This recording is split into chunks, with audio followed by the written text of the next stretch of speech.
Hi, my name's Kate Robinson. I'm the Senior Research Midwife at Leeds Teaching Hospitals, but I'm also the project lead for BaBi Leeds.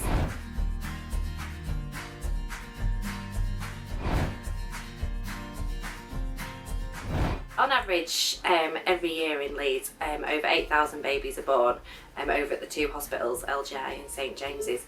And we know from previous research studies that it's really good to look at and study babies from before they're born and then throughout their childhood.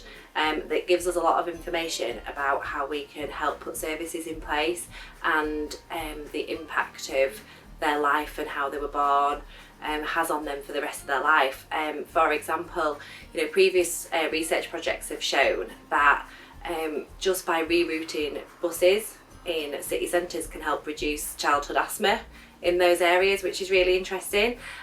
So what we're thinking is if we could just link together all the data from all the babies that are born in the city and their mums, we can learn a lot about them, and then we can have a look at how we can improve services and ultimately help improve outcomes for mums and babies. The BaBi Leeds project really relies on the clinical midwives in Leeds asking women for permission to be part of the BaBi Leeds study.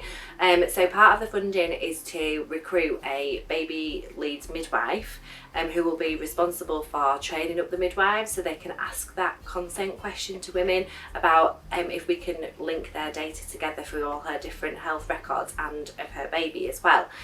So what we're going to do is we're going to train all the community midwives, and we're going to make the consent question just part of routine antenatal care. So when women come for their normal antenatal appointment, they have the usual things like blood pressure and checking on baby's movements, but then actually part of that routine care now will be saying, would you like to be part of BaBi Leeds? They'll be given all the information before those appointments, so they'll have had loads of time to read it and ask any questions, but ultimately the consent and the permission will sit with the community midwives, which is so exciting really because they've never been involved in research to that level before. They've always referred women to us, but actually they're going to be really, really integral into getting women into the study.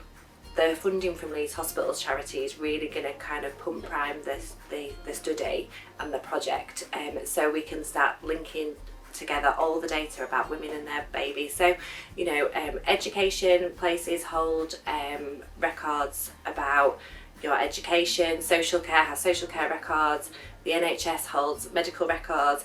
If we can link all those together, we get a really, really good picture and a really good understanding of people's lives. And then because of that, we can then look at how we can actually help them. So, which areas of the city do people suffer mental health problems more, and can we put more services in that place?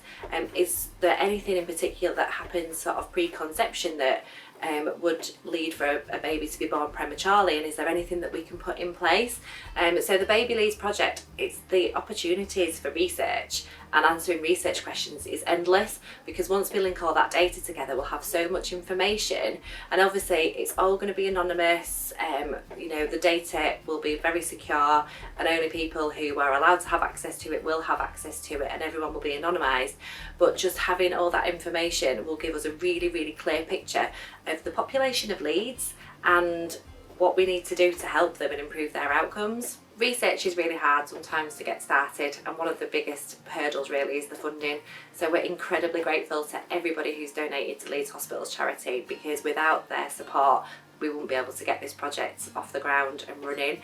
And the potential for this project to improve outcomes across the city and across the region and across the whole country, the opportunities are endless. So we just want to say a huge thank you to all the donors to Leeds Hospitals charity, and a big thank you to the charity themselves for giving us the funding to kickstart this project.